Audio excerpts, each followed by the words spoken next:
want to go. Remember, I kissed my aunt in the casket and her forehead was cold. I was like, What's up, everybody? It's the Shani Shay and Nia J show. And I'm so pleased to introduce our guest today. Her name is Yasmin Arrington. She is representing the institution in your city of the week, which is Scholarchips, which is based out of, the DMV, or was it DC? She'll let us know. She'll correct us.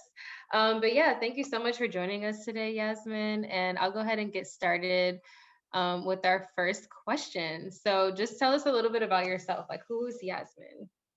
Thank you. Well, thank you both so much for having me, Nia and Shani. It's so nice to meet you. I love your energy. I love what you're doing.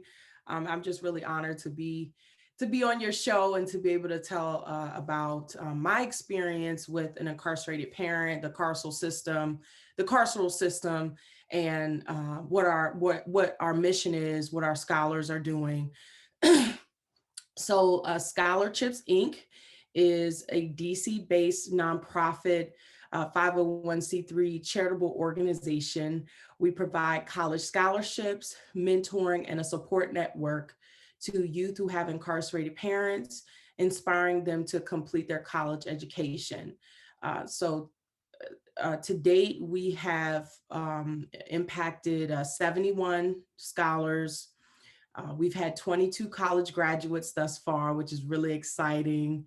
Yeah, so exciting. And we've awarded it's more than this now, but we've awarded over $250,000 in college scholarships. And we have three programs. We have a scholarship program, our mentorship and college completion program, and our advocacy arm. And with the scholarship, currently, we have a $2,500 renewable scholarship and a $500 book award. Both of those awards are renewable to students for roughly up to 4 years or 8 semesters. And sometimes we've had it where students will graduate early from their undergraduate program and they, immediately go into a graduate program and say, hey, Scholarchips, would you all be able to, support me through my graduate program, give me my remaining installment? And we'll say, absolutely.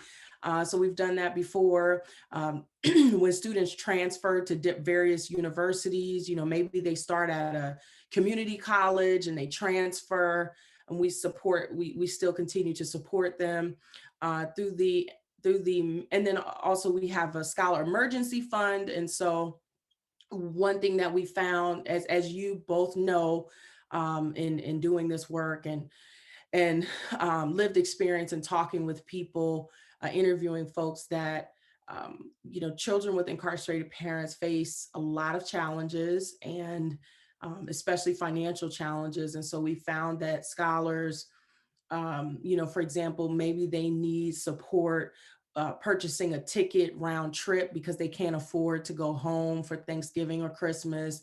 Maybe their car breaks down. We've had several circumstances where students had tuition gaps unexpectedly, and they needed $1,500 or $3,000, to pay to their financial aid office to continue to register for their next semester of classes. And then we have, through our mentorship and college completion program, we have professional development workshops, and now, of course, all virtual webinars that we provide our scholars, and we bring in expert facilitators. And we've covered a plethora of topics, anywhere from study skills and time management, cybersecurity and how to be safe on the internet, financial planning, career planning, resume building, internship, finding internships, how to survive in college. The list goes on. And then we also match each of our scholars with mentors, volunteer mentors from the community. And that is a beautiful program. And it was something that I had a vision of kind of since we started Scholarchips, but we just never really had the capacity to do so until recently. And we hired an independent contractor who came on and did a lot of research and created surveys for the scholars so that we could really build this program from the ground up and know what the needs are and what the best practices are. So we have a full-fledged mentorship, one-on-one mentorship program. And Scholarship just hired an operations manager slash mentorship program coordinator. And she's going to help us to build a much more robust program with a lot more programming, not only for that could be beneficial and educational for our scholars, but also for alumni.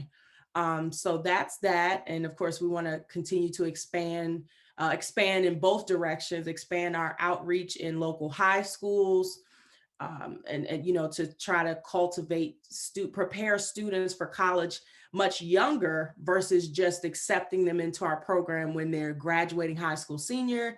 And then we want to expand the other way and reach back, because we have a growing alumni network, and get those alumni re-engaged in the organization in various ways, whether they, having them to be spokespersons for the organization, having them to reach back and mentor some of our current scholars and so on. And then with our advocacy arm, I'm still building out that program and talking to people. There are so many nonprofits in DC and the DMV that are doing really amazing work and advocacy work, policy reform, systems change. So I've been talking with a lot of different organizations like Rights for Girls, Bread for the City, Movement Matters, and a lot of others, to get to know what their advocacy programs look like, whether they have another arm of their organization where they lobby and actually go to Congress and go to Capitol Hill. And so I want to start we're planning to launch a speakers bureau for children of incarcerated parents and justice involved youth. Because I've noticed that in a lot of this is the last thing I'll say, I promise. I notice in this space, especially when we're talking about criminal justice or CJ reform, or juvenile justice reform on a grand scale, and even on a micro scale, I've noticed a lack of the youth voices, a lack of the directly impacted young people on these coalitions, and lobbying Congress, and speaking at hearings at their local legislatures, or for us it's our DC City Council. So my goal is to cultivate one of my bigger goals in this organization as the executive director and in life is to cultivate young leaders, to give them more of the tools that they need, provide them with public speaking coaches, and with training around coalition building, community organizing, lobbying, safe storytelling, all of those things that will equip them to use their story, and to give their testimony, be able to impact policy, and really make changes and get more civically and politically engaged. So that is Scholarchips. And I founded Scholarchips in 2010, and we could talk more about that. My father has been in and out of jail and prison my entire life, so even to this very day, so I am, and I have been, and I am the child of an incarcerated parent. So this work is very near and dear to my heart. Thank you so much for sharing. Thank you for all of the work that's being done. I was listening to the approach, right, and how what I see so much in the nonprofit sector, but specifically in any sector that deals with people who are predominantly Black or Brown, predominantly impoverished, and predominantly affected by the carceral system. There's so much work and very little. It's like as if it's just become an idea. Not to say that it has, but it's so much work to be done. And Yes. it's because we recognize how much work has been done on the other side, right? And in that sense, to make sure that people do stay in a carceral state. So I really commend you for not being afraid to think that big, and to do the work to create those things. And in terms of advocacy, another part is, yeah, it is our voices, but there's also the learning, the process of it. And I think that that's really very empowering, especially for a lot of people who don't get to see themselves in those positions ideally or growing up. And so that leads into the next question, which is kind of like a hybrid of what is your experience with the carceral system? You kind of touched on that, but also how did that experience and growing up in DC impact your adult life and Okay. possibly your decision to step into scholarships and create it? I got you. Okay. So really quickly, the one thing I forgot to say, and I want to make sure I highlight this too, is I'm working with one of our current scholars to help build out the mental health supports for our scholars. That's something that we have, in doing this work day to day, we realize, wow, a lot of our scholars are dealing with, they still are dealing with trauma. They still, some of them are facing depression. We had 3 scholars in 2019 to lose close family members due to gun violence, it was unusual. It's never really happened like that. So we're definitely, paying more attention to that and want to build a strong support system around them and maybe partner with another organization. My experience with the carceral system, it's been interesting, and of course my experience with the carceral system is through the lens of the child of an incarcerated parent. But I will, in transparency, I have never actually gone to visit my father in whatever federal prison he was at. Typically when he has been locked up, he has been located in a totally different state. Like, for example, when I was in my early teens, or early mid teens, 14, 15, 16, I think for about 5 or 6 years, he was incarcerated in a federal prison in Georgia.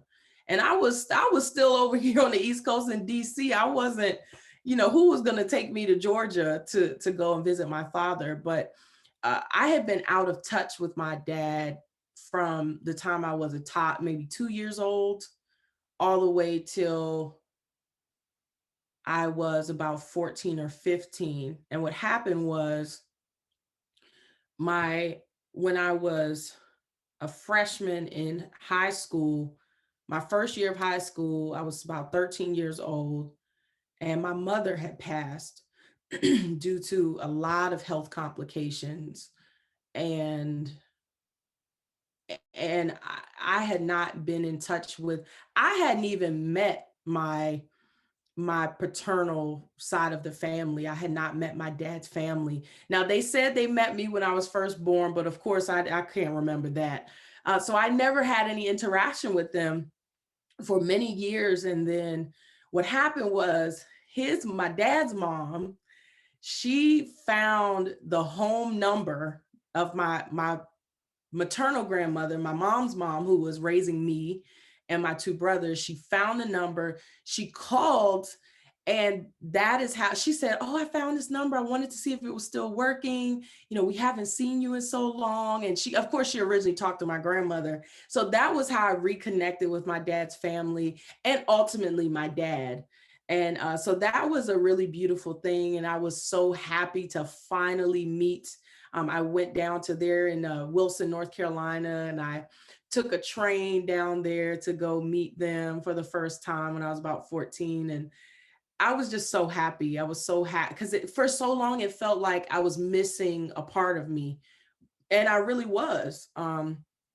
With my dad, the carceral system is, the mass incarceration in the prison industrial complex, as you both know, is an extremely complicated web of predators, basically.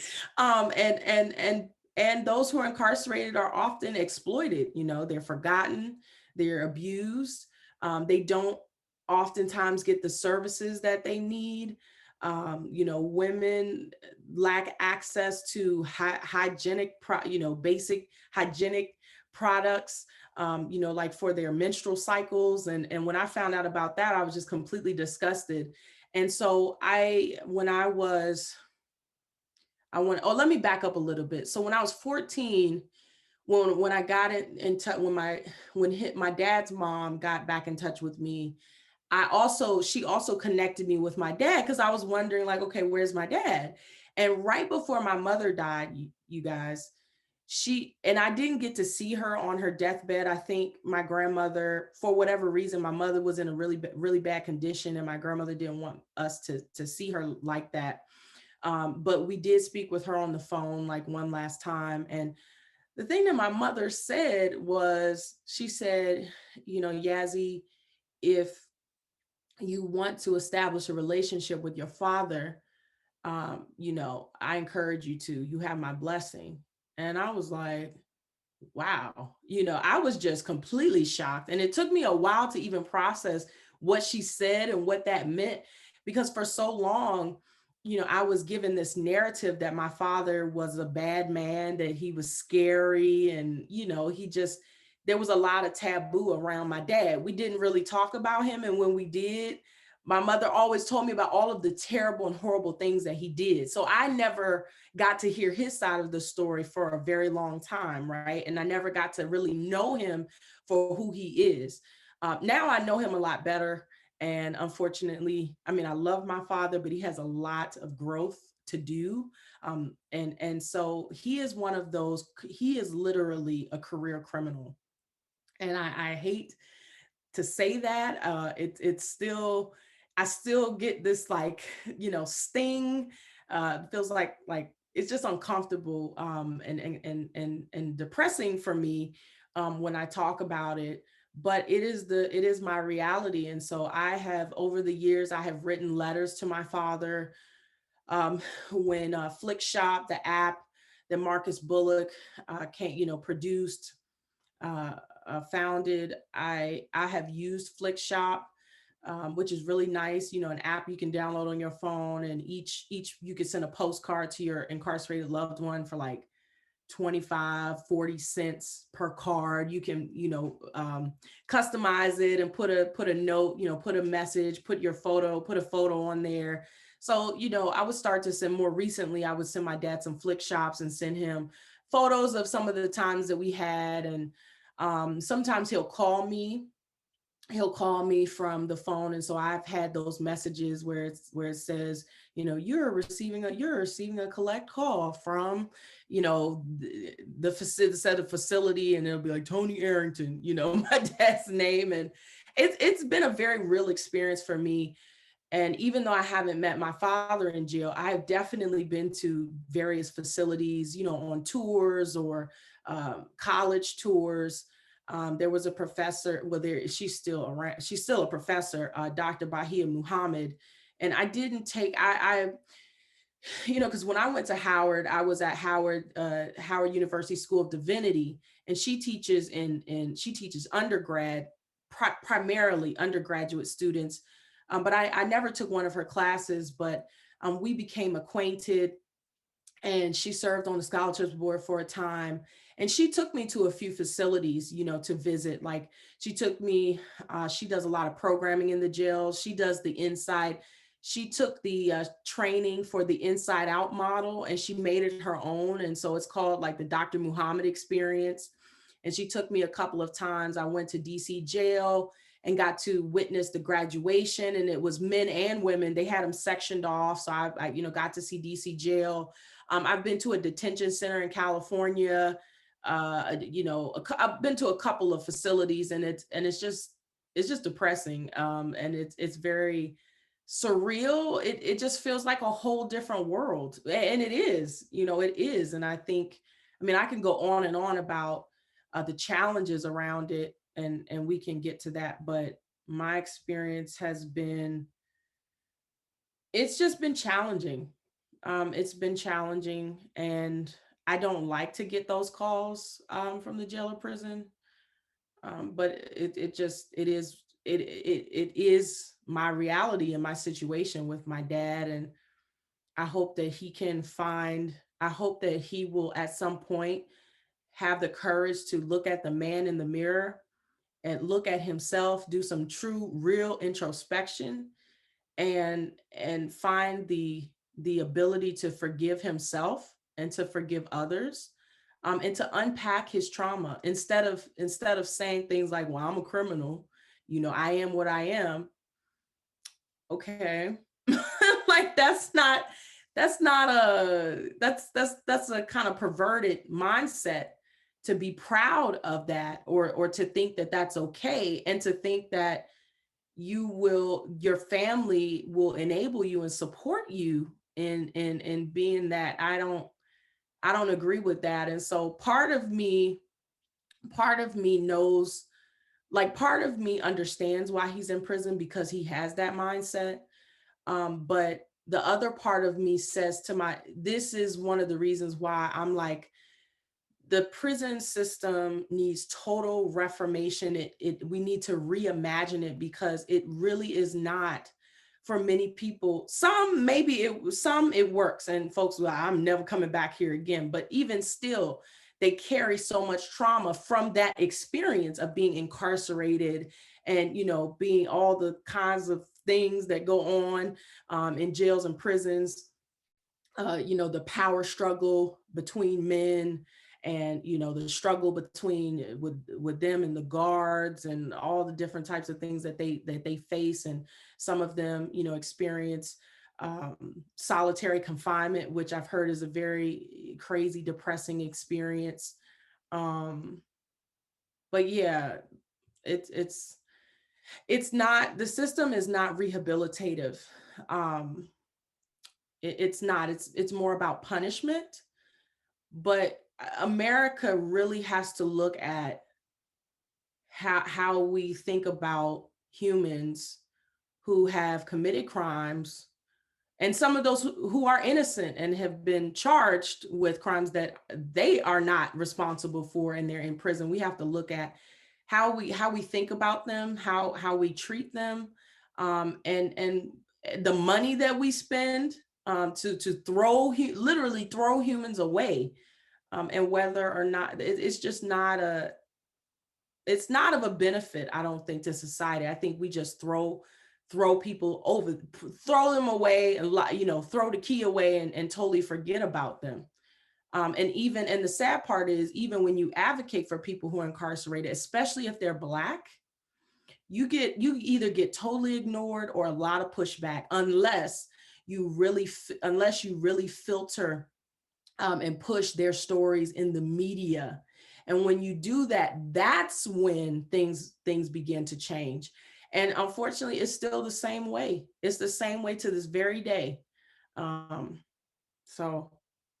Yeah, well, you make a great point. That's kind of why I think Shani and I were just like, let's just start the show. Like, we kind of like got the idea like early, like late last year, 2020, and then 2021, we're like, let's just do it, because the media really needs to hear these stories and like be involved in the conversation, right? And that's why, we're really glad that we're able to create this space to invite people like you to share your story. And I just want to say, I'm so sorry to hear about your mom and your dad's experience while incarcerated, and just hoping for his healing, like you say from like, his experience. And also just echoing every part about it needing to be a rehabilitative space rather than a punitive space, because it's very counterproductive. Like, it's not effective being what it is currently. So just wanted to say we hear you and we respect you, and thank you for, shedding light and bringing some insights here. And also just, despite all of your, background and your experience, not despite it, but like, I guess using that to fuel you, you've already like poured into so many others, and like, that's just super admirable. So thank you so much. Thank you. So we just have a couple more questions for you. And the next one is kind of like, what is your, okay, so I'm going to give you a scenario. You're at dinner with like a billionaire, you pick, doesn't really matter who. I like this question. Yeah. And you are like pitching, either like, one, I just want to ask, like, what are you going to say to them? And then maybe even incorporate like maybe goals, like 5 to 10 year goals that you have for scholarships. Like, where do you see it expanding? Like, I know you talked about all those different projects, but it maybe like touch on like one that you really want to like see expand. Right, right. Well, great. Yes, I love this question. If I could talk to a billionaire over dinner, the top three, I mean, there are a lot, but the top three that come to mind are, of course, Oprah, Tyler Perry, and Mark Cuban.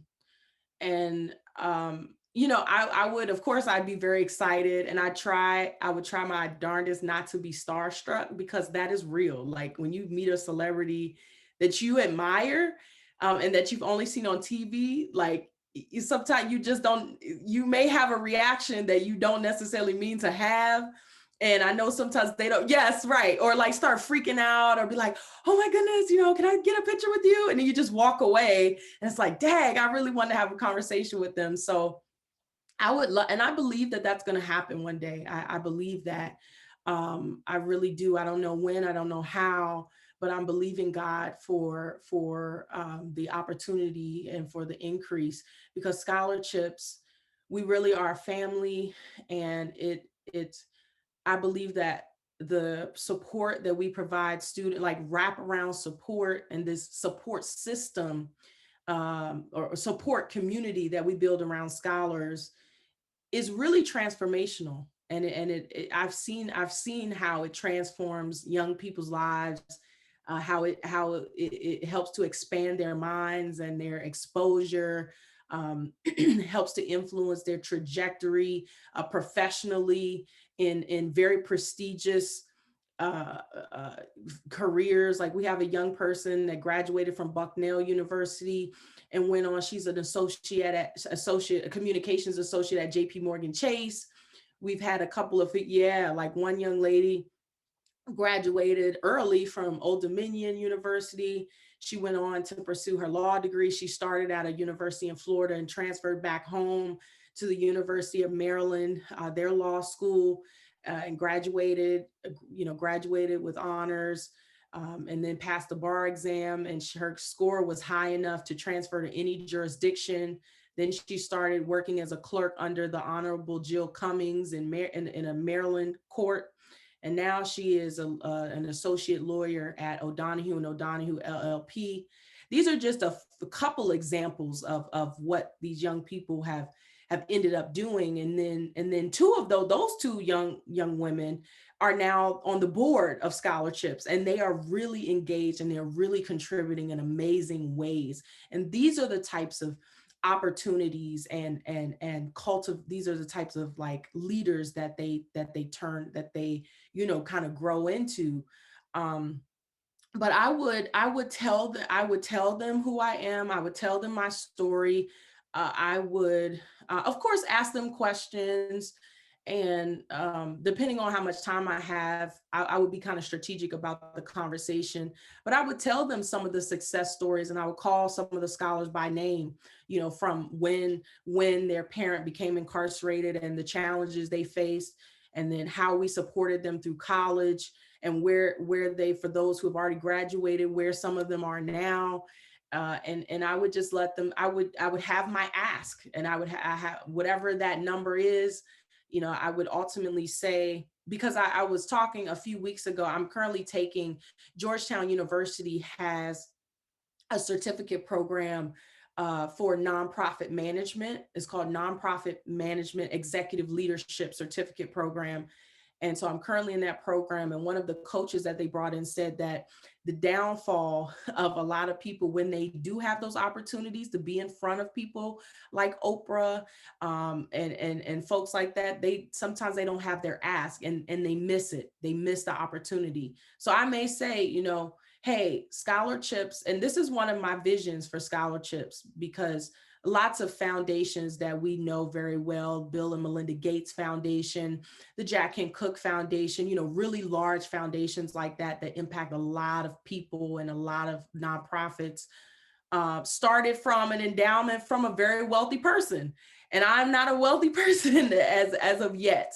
And so I would ask them, for example, would you consider investing in the lives of our scholars with $1 million gift, or something like that? And, I'd listen to their response, and then, ask them if they say yes, or if they say not yet or not right now, but maybe check in with us later. Then I would say, okay, that sounds awesome. Is there some, please let me know who at your foundation that I should speak with. And then, make sure I get that contact information. So that I would be very strategic about those conversations. And actually, I really would like for Oprah to be my mentor. Oprah, First Lady, former First Lady Michelle Obama, and even Tyler Perry. I need I need mentors on that level who built their wealth, who weren't born into it but built it. You know what I mean? You can only go, they say your net worth is your network. And I love my current network, and they're amazing people, very intelligent, dynamic, but I'm excited to continue to grow my network, which ultimately would grow the network of the organization. And so my vision is to establish a multi-million dollar endowment for scholarships, which would help to establish its sustainability and ensure that there's money to whatever we choose, whether it's hiring, expanding our capacity via hiring staff, but more importantly, to provide the scholarships and the book award support for scholars for many, many years to come. And then ultimately, I envision expanding scholarships to a national program where we have locations in other cities, major cities, urban, as they say, urban cities, but major spots within across the country, because the need is great. And we've received requests from incarcerated parents. They've written us letters telling us about their child or their children or their grandchildren, who really, they're kind of like advocating on their behalf and asking scholarships to take them under their wings. Sometimes we can, sometimes we can't, based on their location. And we've had young people to write to us, to send us emails, to introduce themselves and say, hey, is there any way? They'll tell us briefly their story and say, oh, for example, my father's been incarcerated since I was 10 years old. My mother doesn't have the funds to help me to get to college. Am I eligible for your scholarship? And so, we've gotten requests from all over, from all parts of the country. So the need is great. And my hope and my prayers that scholarships will be around for a very, very long time to be able to address those needs as much as possible. Thank you very much for sharing this. There's tons of things that I've been wanting to reply to, not reply, but just that you brought up that I think are really pertinent. As a parent myself, and my daughter is a child of a incarcerated parent, right? Someone who is incarcerated. I think that, like, you sharing that experience and what it felt like was really powerful, even as a parent, but also for other children who experience it. And even to hear you be as so bold as to acknowledge it as something that still affects you in your everyday life. Because so many of us are still, like, in what I say is in the streets, right? And we have kids that are growing up, getting grown, and it becomes difficult, like really very difficult for our children. And I, for one, I really understand what the system's impact side is. Like, it's a in my opinion, it's another one of the tragedies of the carceral system, because it really, really does affect our children's lives. Yes. And it affects the adult. It affects the way that we look at ourselves and the way we see ourselves in the world, because our the parenthood thing has been almost ripped out from us. And it's a lot of pain, right? We feel responsible for causing. So just once again, thank you for sharing that. And my daughter was a big catalyst in my life. She really did change my life. However, like you said, it is that man in the mirror. When you're gonna make a decision to fight the big fight, one that is a continual and might not be easy, but that is far more rewarding. So I hear you.